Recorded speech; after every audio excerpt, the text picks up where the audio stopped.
Hey there, welcome to Deeper Than the Backlog with Christine and Ryan. I'm Ryan, and today we are going to conclude our introduction to Kanban series. We had a 6 part series we've been going through, and we are now on the final part, part 6, where we're talking about improving collaboratively and evolving experimentally. So, what does that all mean? We'll dive into it in a little bit on this episode where we talk about all things agile. So, let's recap a little bit. And if we step back to phase 1 or part 1 of Kanban and implementing Kanban, we talked about visualization, visualizing workflow. And what we're showing here on the screen, if you want to tune into our YouTube video, go out to our YouTube site, Deeper Than the Backlog, and you can watch the videos that accompany these episodes. You will see how we've set up our initial Kanban board. And we talked about in part 1, visualizing workflow, how to set up our columns or stages of work, and then our swim lanes or our horizontal rows representing, in this case, 2 individuals and their specific tasks. You could have swim lanes that represent teams, people. They could even represent different projects if you wanted to set up your Kanban board from that perspective. So we talked about visualizing workflow and why that's important. In part 2, we talked about WIP, work in progress limits, and setting those up for the various stages. The Kanban board itself, you could do that for swim lanes. So there's various ways to essentially gate work so that you're completing work before starting the next piece of work or task or team activity or feature development, and why that's important. So that was part 2. And then part 3, we talked about managing flow. So how do we improve? That's great. We have a Kanban board. We have a bunch of tasks. We've organized those tasks into different stages of the workflow. So how do we improve it? What metrics do we use? How do we use cycle time? Does lead time help us out?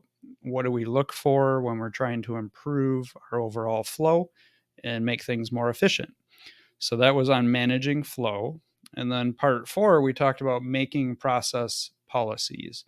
And really, what that's all about is getting everybody on the same page, making sure everybody has the same expectations, and clearly defining what does it mean when we're done with a task. Not everybody understands that. And so you got to sometimes put checklists in place or sign offs or approvals before you can state that a task or a work item or a feature or a requirement is completed. So we talked about doing that, and on our example Kanban board, we can see on the second row, we have in gray text, we have a couple policies we've put in place. For example, in the to-do stage or the first column, we have a policy that states must be in priority order. And so that means that everything in that column must be in priority order, and everybody expects that, and everybody's on the same page. So that was making process policies, why they're important, how they help out, and then some example guidelines. Part 5, we talked about feedback loops and the importance of feedback loops. And every Agile framework has some type of feedback mechanism, because every framework and methodology related to Agile, it's all about improving. It's how do we improve? How do we get better? How do we get more efficient? How do we produce higher results? How do we produce more with what we have over time? And we do that via feedback loops. So we talked about some examples of how to do that. And now we are on to our final episode, our final part 6 of Introduction to Kanban. And we're going to talk about improving collaboratively and evolving experimentally. And really what this topic centers on is taking that feedback and making it actionable. So it's great to get a lot of feedback. You can sit out and say, hey, give me feedback, send me feedback, have retrospective meetings, collecting feedback from teams, customers, clients, and then documenting them and doing nothing. Or you can take that feedback, you can prioritize that feedback, and then act on that feedback top down. And that's more of what's meant by improving collaboratively, is taking that feedback, discussing that feedback, solutioning around that feedback, and then deciding on some key actions collectively between the team, if you're working in a team or a family, or even if you have a Kanban with two people, just discussing between the two people and figuring out what of that feedback you want to act upon, and then evaluating the results of acting upon that feedback. So you get the feedback, you implement something around the feedback to address it, and then you measure if it was effective or not. Was there a positive result? Was there a negative result? Did it add zero value? So it really made no difference. And then evaluating from that perspective. And that's how we evolve. So if you put the two together, you're improving collectively, you're discussing, ideating around how to put solutions in place, how to measure them, how to measure improvement, and then evolving by those changes. And all around us, from all the agile frameworks that I've been involved in, that Christine's been involved in, or I'm sure that any of our listeners and viewers have been involved in, you're always seeing these feedback loops.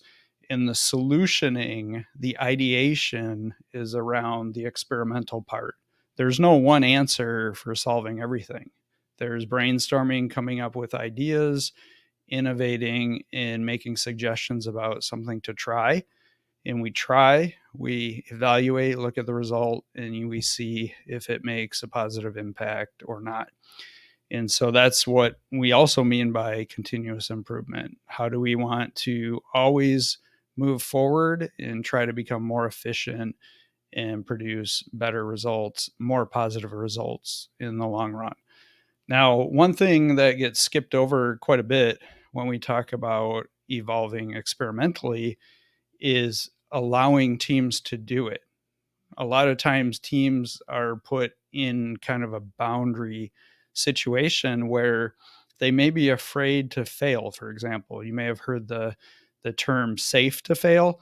Well, the opposite's afraid to fail, right? So if you put an environment where you discourage failure, essentially penalize failure in some way or another, instead of rewarding the results of failure, meaning the learning of the failure and the improving, you are encouraging the opposite end result.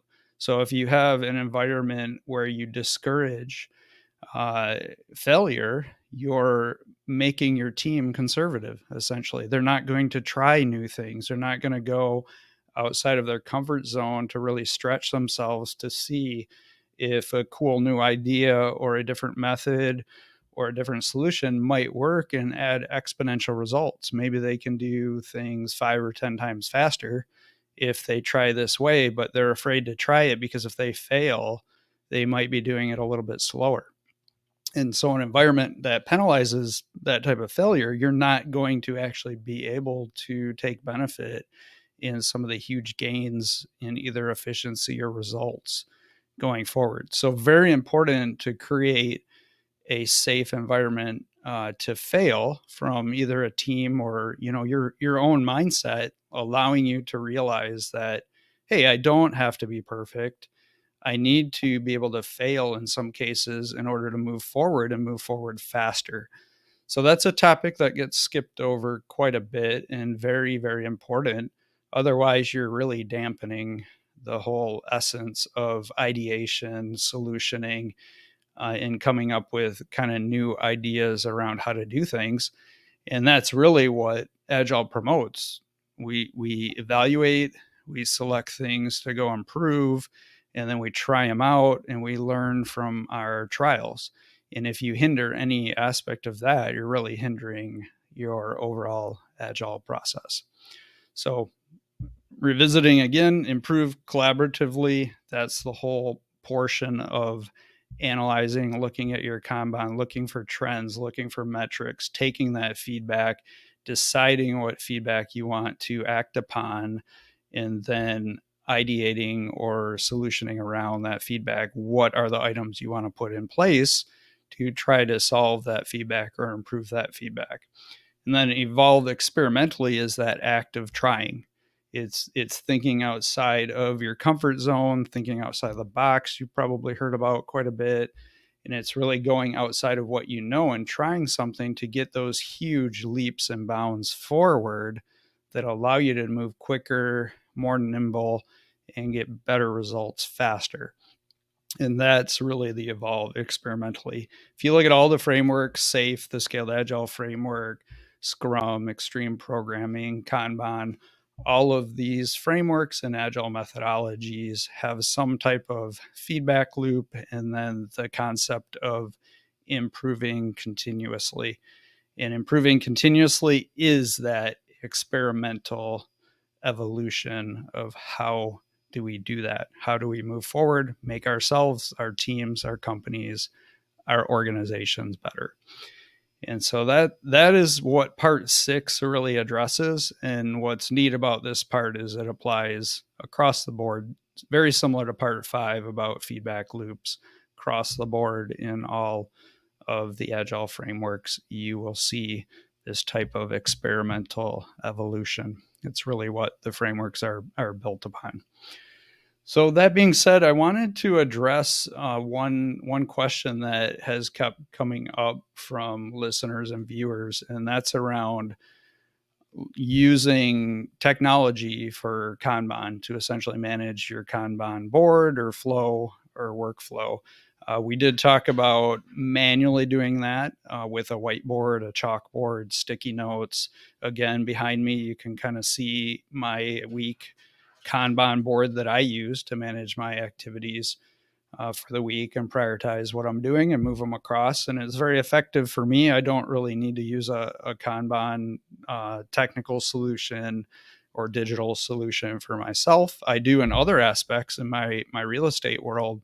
I use Trello, which is a cloud software solution that you can very easily set up a Kanban flow and get some huge benefits. And we'll do an episode on that for real estate agents to see. Maybe that'll help you out if you're looking for an easy, quick way to implement a digitized Kanban board. But there's nothing wrong with going the whiteboard route, chalkboard route, sticky notes, and a pen, right? And a couple markers. Very easy, straightforward to do, visual, and it gets you that tactile response. You can feel moving the sticky notes from stage to stage to stage, which is a kind of cool feedback, a sense of accomplishment. You stand up to your board, you pick up the note, you move it to a new stage, and it gives you that sense of accomplishment.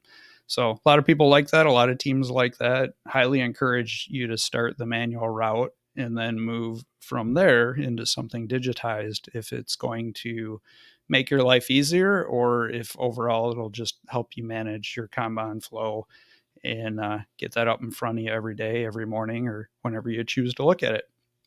So let's talk about a couple of solutions. I've talked about Trello. It's Trello. Great solution out there. Very easy to use. They have a free version you can use to put up different boards. You can manage multiple Trello boards very easily. Maybe I'll do a quick tutorial on how to do that in the future. However, super easy, and I use that for several different things related to real estate, tracking clients, purchase process, etc. And so that's a great solution. A little bit higher level solution is something called Jira, Jira, and it's really meant around higher level team tracking, requirements tracking. There are easy ways to set up Kanban boards within Jira. It's more meant for Scrum teams organizing backlogs, but it is an agile tool, and a portion of that allows you to set up a Kanban flow. Very flexible. There is some lightweight versions you can use of that, but it's really more geared toward a team, enterprise, or a company type environment. But look up that if you are interested. There's another thing called Ntask and Asana, so you can search on those. Ntask is literally Ntask, like the letter N. Asana, ASANA. You can go search on that. Those are free. Both of those have free kind of lightweight versions that allow you to get up and running very quick. And then a more elaborate, you might have heard of something. Microsoft has a solution called Azure, Azure. For example, Azure DevOps allows you to implement Kanban boards very easily. A lot of different features. It's very feature rich. And so that's something, again, you would probably use more in a corporate environment. It really wouldn't make sense for you to use Azure for a personal Kanban. I think it's probably overkill and way too feature rich. That's not what that software tool is targeting for an audience. So, my personal preference, Trello, love it. Very easy to use. I've been using it for almost a decade now, quite a long time for tracking various things. I've even used it for project management. So it's a completely flexible tool out there. And the nice thing about the digitized versions, you can also bake in some of your metrics into those as well. So we talked about cycle time and getting some feedback on how quick things move through the flow, and then how do you improve? How do you do things faster next time? The digitized versions allow you to get some of that for free, so you don't have to go and manually write that on your sticky note, which could be burdensome for some of us, and it's just an additional thing you have to think about. So that's really more where the benefits of a digitized version come in. And all of these are cloud based, so the neat thing about that is you can view them on your phone, your mobile device, your tablet, your computer, and they all stay in sync. So you may be in your car and want to glance at your Kanban board, or now you're at your desk having a meeting and you want to glance at it, you can look on your computer. So really easy access to a lot of this, whereas if you had a physical whiteboard, for example, sitting behind you, then you would have to be at your office or your desk or wherever that is and turn around and look at it unless you took a picture of it. So there are some advantages to the digitized versions. However, highly advocate starting out with the manual just to get a feel for doing Kanban effectively and how it works. And then after that, moving on to something in a digital form to really, really help you out. So I think that is really all of it for our introduction to Kanban series. We are going to do some fun upcoming episodes on the use of Kanban in actual scenarios. So I talked about real estate. I'll do one of those on real estate. Christine's going to do one, an episode around how do you use Kanban for board meetings, maybe a school board or a community board or community events group that meets. I may do one if we get some feedback and interest in how to set up training plans using a Kanban. I personally use Kanban for my running plans. I'm a distance runner, so I run half marathons, marathons pretty regularly. And I map out my training plans and I use a Kanban board to track, plan out, and put that plan in place and execute it. So if there is interest in there, let me know. Feedback at deeperthanthebacklog.com, and we can always put out an episode on that, put out a video, and kind of walk you through how you would use Kanban for something. And if you have a different idea, if you say, hey, Ryan, Christine, hey, we like the idea of Kanban, but we really don't understand or are not super familiar with how we would apply it in, situation X or Y or Z or whatever your situation is. Reach out to us, give us a scenario, and one of two things: we could invite you on an episode and we'll talk through it and do it real time, or number two, we can create kind of a how-to video that would get you up and running and going with Kanban. And of course, we'll answer your email, give you questions pretty immediate, and get you feedback from that perspective as well. So don't hesitate to reach out. We love this stuff. We love helping others out and getting you going as quick as possible, as that's one of the biggest hurdles in Agile is the how, right? You can study, you can get the theory, you can watch a lot of videos on the structures of these frameworks, but actually implementing it is the hardest part. Putting it in place and then getting that benefit is extremely challenging. And so we would like to help you. So let us know how we can help you. And again, just reach out, feedback at deeperthanthebacklog.com. As always, visit our YouTube channel, subscribe so you can get notified on any new videos we post up there. If you like any of the videos, please do that. That helps us get a little bit more presence on the search when people are searching for Agile or Kanban or things like that.